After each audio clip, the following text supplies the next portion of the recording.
Bowling Green, Kentucky. Tony, the snow is one thing, but when you get the ice, it's just difficult to get up, and obviously it's dangerous. Yeah, especially, Mike, as you know, late Saturday night into early Sunday morning, we had that sleet and that freezing rain. If there's any upside to our weather locally, Mike, it's that we don't see really a lot of precipitation this week.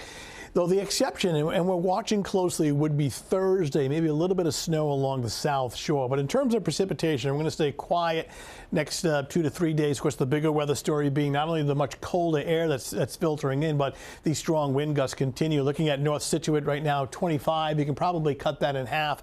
The feel like of the wind chill now running at about 12 degrees. 26 in Lincoln with really a pretty sky there, a mix of clouds and sunshine. The winds remain very gusty. We've had gusts as high as 50, even 60 miles per hour, mid to upper 20s in most areas right now, low 30s along the south shore, but getting all the way down to 10 to 15 degrees actual air temperature overnight early tomorrow morning, but the wind chill will be running below zero. It's running in the teens right now, but again, heading below zero this evening, later on this evening and during the overnight hours. The Gusty, last I checked, Gusty had a U in it, not an I, but you get the idea. Gusty winds continue now through Tuesday. As mentioned before, the wind advisory has been extended through tomorrow afternoon until about 5 o'clock. Much colder, not just for the next few days, but really over the better part of the week. Temperatures will be running below average, but especially the next couple of days.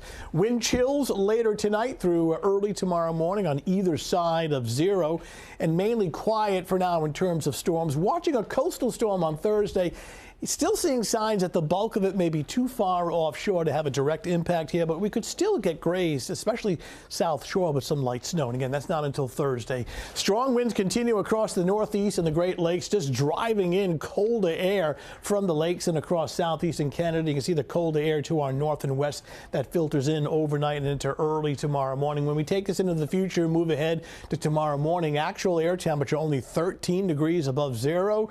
Sunshine, windy, cold, a few fair weather clouds, but temperatures not even remotely close to the freezing mark tomorrow afternoon. And we continue with the colder than average temperatures on Wednesday, but what's better about Wednesday, there is less wind. There's that coastal storm coming off the mid-Atlantic coast on Thursday morning. Here we are in southern New England.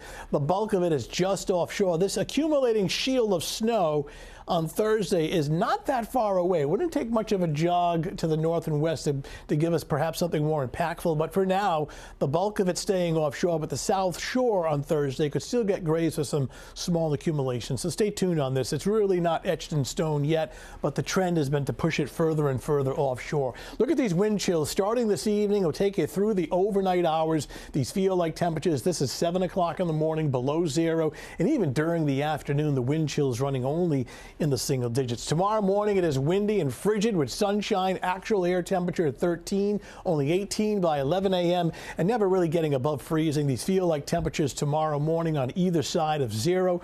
Very windy, gusty, sunny, and frigid tomorrow afternoon with temperatures not much higher than the mid-20s. All right, 7-day forecast, cold but with less wind on Wednesday. Looking at the chance for some light snow Thursday. Stay tuned on this one, so you want to watch it closely. Friday, Saturday, and Sunday look dry with temperatures finally moderating, but still below average for this time of year, mid to upper 30s. And in the short term, the strong wind and the bitter cold, the bigger weather story next few days. You know, we've used this word before, brutal, but it really was this weekend. And it will be tomorrow morning in terms of wind chills. All right, Tony, thanks. Still ahead on 12 News.